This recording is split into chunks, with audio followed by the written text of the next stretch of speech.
ನಮ್ಮ ಮ್ಯಾನಿಫೆಸ್ಟೋನಲ್ಲೇ ಹೇಳಿದರು 1ರಿಂದ 10 HP ವರೆಗೆ ನಾವು ನಮ್ಮ ಸರ್ಕಾರ ಬಂದ ಮೇಲೆ ಕೊಡ್ತೀವಿ ಅಂತ ಹೇಳಿ. ಆದರೆ ಆ ಕೊಡ್ತಕ್ಕಂಥ ಆದೇಶ ಏನಾಗಿದೆ, ನವಂಬರ್ನಲ್ಲಿ ಆದೇಶ ಆಗಿದೆ.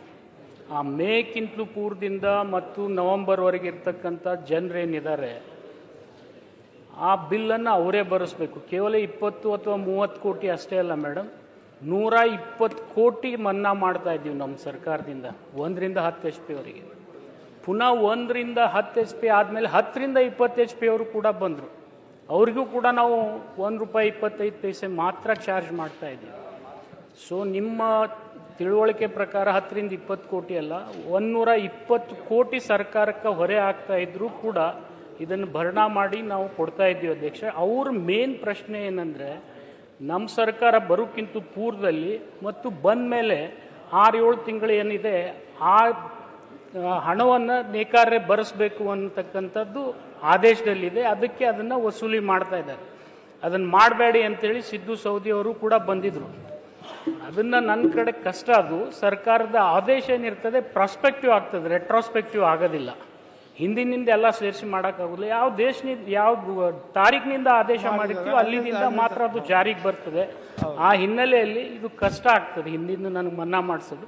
ಆದರೂ ಕೂಡ ನೀವೇನಾದರೂ ಮನವಿ ಕೊಟ್ಟಿದ್ದು, ನೀವು ಮನವಿ ಮಾಡ್ತಾ ಇದ್ದೀರಿ, ಅದನ್ನು ಪರಿಶೀಲನೆ ಮಾಡಿ ಅಂತೇಳಿ ಖಂಡಿತ ನಾನು ಪರಿಶೀಲನೆ ಮಾಡಿ. ಸನ್ಮಾನ್ಯ ಅಧ್ಯಕ್ಷ, ಈಗಾಗಲೇ 120 ಕೋಟಿಗಿಂತ ಜಾಸ್ತಿ ಮನ್ನಾ ಮಾಡ್ತಾ ಇದ್ದೀವಿ ಅಂತಕ್ಕಂಥದ್ದು ಹೇಳಿದ್ರು, ಅದನ್ನು ಸ್ವಾಗತ ಮಾಡ್ತೇವೆ. ಆದಷ್ಟು ಬೇಗ ಮಾಡ್ರಿ ಅಂತ ಕೇಳ್ಕೊತಾ ಇರುತ್ತೆ ಅಧ್ಯಕ್ಷ. ಆದ್ರೆ ಇವತ್ತು ನಮ್ಮ ನೇಕಾರರೆಲ್ಲರೂ ಕೂಡ ₹1.25 ರೆಗ್ಯುಲರ್ ಆಗಿ ಕಟ್ತಾ ಬಂದಿದ್ದಾರೆ. ನಡುಗಡೆ ಏನು ಒಂದು 7-8 ತಿಂಗಳು ಡಿಲೇ ಆಗಿತ್ತು, ಅದರಿಂದ ಇವತ್ತು ಅವ್ರ ಲೈಟ್ ಕನೆಕ್ಷನ್ ಕಿತ್ತಿರೋದ್ರಿಂದ ಅವ್ರ ಜೀವಕ್ಕೆ ಎಷ್ಟು ಅಪಾಯ ಆಗ್ತಾ ಇದೆ. ಇವತ್ತು ಸುಸೈಡ್ ಮಾಡ್ಕೊಳ್ಳುವಂಥ ಪರಿಸ್ಥಿತಿ ಆ ನೇಕಾರರದಿದೆ ಅಧ್ಯಕ್ಷ. ದಯವಿಟ್ಟು ನೀವು ದೊಡ್ಡ ಮನಸ್ಸು ಮಾಡಿ ಅದನ್ನು ಕೂಡ ಆ ಹೊರೆನೂ ನೀವು ತಗೊಂಡು ಸರ್ಕಾರ ಅದನ್ನು ಮನ್ನಾ ಮಾಡಿದರೆ ನಮ್ಮ ರಾಜ್ಯದ ಎಲ್ಲ ನೇಕಾರರು ಕೂಡ ನಿಮಗೆ ಅಭಿನಂದನೆ ಸಲ್ಲಿಸ್ತಾರೆ. ಸಿದ್ದು ಅನ್ನೋರ್ಗೂ ಈ ಪ್ರಾಬ್ಲಮ್ ಗೊತ್ತು. ಹಾಗಾಗಿ ನಾವು ಕೇಳ್ಕೊಳ್ಳೋದೇನು ಅಂತಂದ್ರೆ ಅದನ್ನು ಕೂಡ ಕನ್ಸಿಡರ್ ಮಾಡ್ರಿ ಅಂತ ಕೇಳ್ಕೊತೇವೆ. ಜಗಳಕ್ಕೆ ನಿಂತು ಬಿಡ್ತಾರೆ, ಹಂಗಾಗೋದಿಲ್ಲ ಅದು. ಅಲ್ಲ, ಸ್ವಲ್ಪ ನೀವು ಕುತ್ಕೊಳ್ಳಿ ಸರ್, ತಮ್ದಲ್ಲ ಅವ್ರದ್ದೇ ಇದೆ, ನಿಮ್ದು ಇದು ಇದೆ ಅನ್ನೋದು ನನಗೆ ಗೊತ್ತಿದೆ. ನಾನೇನು ಹೇಳ್ತಾ ಇದ್ದೀನಿ, ಯಾವುದೇ ಆದೇಶ ಆದರೆ ಅವತ್ತಿನಿಂದ ಮಾತ್ರ ಆಗ್ತದೆ. ಅದು ಹಿಂದಿನ ನಾವು ಮಾಡೋಕ್ಕಾಗೋದಿಲ್ಲ. ಅದನ್ನೇ ಅವ್ರದ್ದು ವಾದ ಇದೆ. ಅದು 7 ತಿಂಗಳ ಗ್ಯಾಪ್ ಏನಿದೆ ಅದನ್ನು ದಂಡ ಮತ್ತು ಕೊಡಬೇಕಾದಂಥ ಪಾವತಿ ಬಿಲ್ಲು ಕೂಡ ಸೇರಿಸಿ ವಸೂಲಿ ಮಾಡ್ತಾ ಇದ್ದಾರೆ ಅಂತೇಳಿ. ಆದರೆ ಅರ್ಧದಷ್ಟು ಜನ ಈಗಾಗಲೇ ತುಂಬಿಟ್ಟಿದ್ದಾರೆ. ಅದು ಸಿದ್ದು ಅವ್ರಿಗೂ ಗೊತ್ತಿದೆ, ತುಂಬಿಟ್ಟಿದ್ದಾರೆ. ಕೆಲವೊಬ್ಬರು ಮಾತ್ರ ತುಂಬಿಲ್ಲ. ಆದರೂ ಕೂಡ ನಾನೇನು ಹೇಳ್ತಾ ಇದ್ದೀನಿ, ನಾವು ಇನ್ನೊಮ್ಮೆ ಸೇರಿ ಮುಖ್ಯಮಂತ್ರಿಗಳಿಗೆ ಹೋಗಬೇಕಾದ್ರೆ ಒತ್ತಾಯ ಮಾಡೋಣ. ಯಾಕಂದರೆ ಆರ್ಥಿಕ ಇಲಾಖೆ ಅವ್ರು ನಿರ್ವಹಣೆ ಮಾಡ್ತಾರೆ, ನಾನು ಜವಾಬ್ದಾರಿ ತಗೊಳಕ್ಕೆ ಬರೋದಿಲ್ಲ. ಖಂಡಿತ ನಾನು ಪ್ರಯತ್ನ ಮಾಡ್ತೀನಿ. ತಾವು ಸೀನಿಯರ್ ಮಂತ್ರಿ ಇದ್ರಿ, ತಾವು ಹೇಳಿದ್ರೆ ಮುಖ್ಯಮಂತ್ರಿ ಕೇಳ್ತಾರೆ. ಸೀನಿಯರ್ ರಿಕ್ವೆಸ್ಟ್ ಮಾಡಿದ್ರೆ ಮುಖ್ಯಮಂತ್ರಿ 100% ಹೋಗ್ತಾರೆ. ನಿಮ್ಮನ್ನೇ ಕರ್ಕೊಂಡು 100 ಹೋಗ್ತಾರೆ. ನಮ್ಮ ಭರೋಸಾ ಇದೆ. ತಾವು ಕನ್ವಿನ್ಸ್ ಮಾಡಬೇಕು ಅಷ್ಟೇ. ಅಧ್ಯಕ್ಷರೇ, ತಾವು ಕನ್ವಿನ್ಸ್ ಮಾಡಿದ್ರೆ ಕೆಲಸ ಆಗುತ್ತೆ. ನಿಜವಾಗಿ ಎಲ್ಲರಿಗೆ ತೊಂದರೆ ಆಗ್ತಾ ಇದೆ. ಕುತ್ಕೊಂಡ್ರೆ ಹಿಂದಿನ ಸರ್ಕಾರ ಇವರಿಗೆ ಯಾವುದೇ 1ರಿಂದ 10 HP ಅವರಿಗೆ ರಿಯಾಯಿತಿ ಕೊಡಲಿಲ್ಲ. ನಮ್ಮ ಸರ್ಕಾರ ಪ್ರಣಾಳಿಕೆಯಲ್ಲಿ ಘೋಷಣೆ ಮಾಡಿರೋದ್ರಿಂದ ಮಾನ್ಯ ಮುಖ್ಯಮಂತ್ರಿಗಳ ಗಮನಕ್ಕೆ ತಂದ ಮೇಲೆ 1ರಿಂದ 10 HP ಅವರಿಗೆ ಫ್ರೀನೇ ಕೊಟ್ರಿ. ಫಿಕ್ಸ್ ಚಾರ್ಜಸ್ಸು, ಲೈನ್ ಚಾರ್ಜಸ್ ಮಾತ್ರ ಅವ್ರು ಕೊಡಲೇಬೇಕು. ಆ ಆದೇಶದಲ್ಲಿ ಅದು ಇದೆ. ಅದನ್ನು ಅವ್ರ ಪ್ರಶ್ನೆ ಇತ್ತು, ಇರಲಿ. ಬಟ್ ಅದಕ್ಕೆ 1ರಿಂದ 10 HP ಕೊಟ್ಟ ಮೇಲೆ 10ರಿಂದ 20 HP ಕೊಡೋಂದ್ರು. ಅದಕ್ಕೂ ಕೂಡ ₹1.25 ಕೊಟ್ಟಿದ್ದೀವಿ. ಎಲ್ಲ ಹೊರೆ ಸೇರಿ 120ರಿಂದ 130 ಕೋಟಿ ಬರ್ತಾ ಇದೆ. ಇನ್ನು ಕೆಲವೊಬ್ರು ಏನು ಏಪ್ರಿಲ್ನಿಂದ ನವಂಬರ್ವರೆಗೆ ಎಷ್ಟು ಜನ ಉಳಿದಿದ್ದಾರೆ ಅದನ್ನಷ್ಟು ಮನ್ನಾ ಮಾಡಿಸಿ ಅಂತ ಇದ್ದಾರೆ. ಅದನ್ನ ನಾನು ಅಲ್ಲ ಮನೆ ಅಧ್ಯಕ್ಷರೇ ಮಾತಾಡಕ್ ಕೊಡ್ರಿ. ಈಗ 2.5 ವರ್ಷ ಮೇಲ್ಪಟ್ಟ ಆಯ್ತಾ, ಅವ್ರು ನಿರಂತರ ಉದ್ಯೋಗ ಬಿಟ್ಟು ತಿರುಗಾಡತಾರ. ಅವರಲ್ಲಿ ಹೋಗಿದ್ರೆ ಮನೆಗೆ, ಬಿಜಾಪುರಕ್ಕೂ ಅವ್ರ ಮನೆಗೆ ಹೋಗಿ ಬಂದಾರ. ಅವ್ರು ಕೂಡ ಮೀಟಿಂಗ್ ಮಾಡಿ ಬಂದಾರ. ಅಲ್ಲಲ್ರಿ, ನಾನು ಹೇಳ್ತೀನಿ, ನಮ್ ಇದ್ದರೇ ಕೇಳ್ರಿ. ಅವ್ರ ಪಾಪ ಬಡವರು, ಅವ್ರಿಗೇನೋ ಬದುಕಲಾಕ ಆಗಲ್ಲ. ಮಂತ್ರಿ ಬಂದಾರ ನೋಡ್ರಿ. 1 ಮೀಟ್ರ್ ನಮ್ದೇನ್ ವಿಚಾರ ಐತೆ ಅಂದ್ರ, ಬರೇ ಹಿಂದಿನ ಗೌರ್ಮೆಂಟ್ ಮಾಡಬೇಡ್ರಿ ದಯಮಾಡಿ. ನೀವೇನು ಆಶ್ವಾಸನೆ ಕೊಟ್ಟಿದ್ದಿರಲ್ಲ, ನಾವು ಅಧಿಕಾರ ವಹಿಸ್ಕೊಂಡ ತಕ್ಷಣ ನಾವು 10 HP 20 HP ವರೆಗೆ ಮನ್ನಾ ಮಾಡ್ತೀವತ್ತ ಹೇಳಿದಿರ್ತಾವ. ಫ್ರೀ ಕೊಡ್ತೀವತ್ತು ಫ್ರೀ ಕೊಟ್ಟದ್ರೊಳಗಿಂದ 6 ತಿಂಗಳು ಉಳಿದದ. ಒಂದು ನಿಮಿಷ ಇದ್ದೋಣ, ಒಂದು ನಿಮಿಷ. ಪ್ರಣಾಳಿಕೆ ಒಳಗೆ ನಾವು ಘೋಷಣೆ ಮಾಡ್ತೀವಿ ತತ್ಕ್ಷಣ ಅಂತ ಬರೀದಿಲ್ಲ.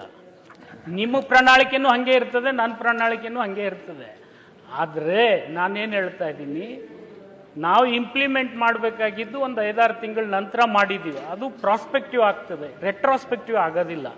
ಆದರೂ ನಾನೇನು ಹೇಳ್ತಾ ಇದ್ದೀನಿ, ನಿಮ್ಮ ಸರ್ಕಾರ ಮಾಡದೇ ಇರೋ ಕೆಲಸ ನಾವು ಮಾಡಿದ್ದೀವಿ. ನೀವು ನಮ್ಗೆ ಶಬಾಷ್ಗಿರಿ ಕೊಡಬೇಡಿ.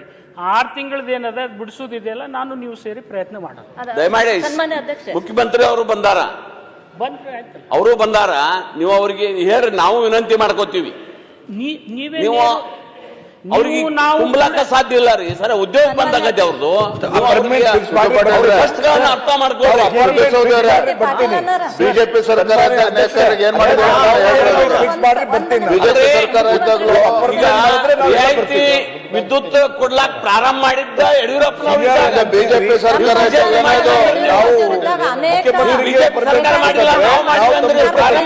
ಬಿಜೆಪಿ ಇವತ್ತು ನೇಕಾರರು ಜನರ ನೆಮ್ಮದಿ ಜೀವನ ನೋಡ್ತಾ ಇದ್ದಾರೆ ಅಂತ ಬಿಜೆಪಿ ಸರ್ಕಾರ ಕೊಟ್ಟಿರ್ತಕ್ಕಂಥ ಯೋಜನೆ ಕಾರ್ಯಕ್ರಮಗಳ.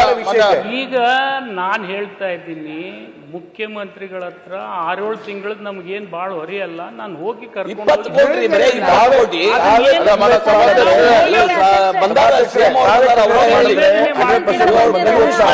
ನಾನು ಖಂಡಿತ ಅವ್ರ ಜೊತೆ ನಿವೇದನೆ ಒಂದು ತಾವೇ ಕನ್ವಿನ್ಸ್ ಮಾಡಿದ್ರೆ ಮುಖ್ಯಮಂತ್ರಿ 100% ಒಪ್ತಾರೆ. ಕರೆಂಟ್ ಬಿಲ್ 5-6 ತಿಂಗಳದ್ ನಮ್ಮ ನಾವು ಸರ್ಕಾರ ಕನ್ವಿನ್ಸ್ ಮಾಡ್ಬೇಕು ಒಂದ್ ಅಷ್ಟೇ. ನಿಮಿಷ ನಿಂದ 5-6 ತಿಂಗಳ ಹಿಂದೆ ನಾವು ಪ್ರಣಾಳಿಕೆಯಲ್ಲಿ 1ರಿಂದ 10 HP ವರೆಗೆ ಫ್ರೀ ಕೊಡ್ತೀವಿ ಅಂತಿದ್ವಲ್ಲ ನಮ್ಮ ಪ್ರಣಾಳಿಕೆಯಲ್ಲಿ, ಅದು ಕೊಟ್ಟಿದ್ದೀವಿ ಸರ್.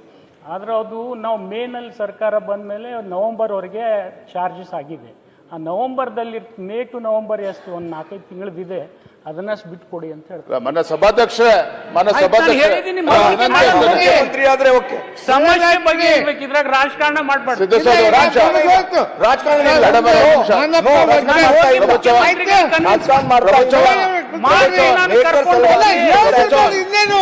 ಮುಖ್ಯಮಂತ್ರಿ ಓಕೆ, ರಾಜಕಾರಣ ಮಾಡ್ತಾ ಇಲ್ಲ. ಸಭಾಧ್ಯಕ್ಷ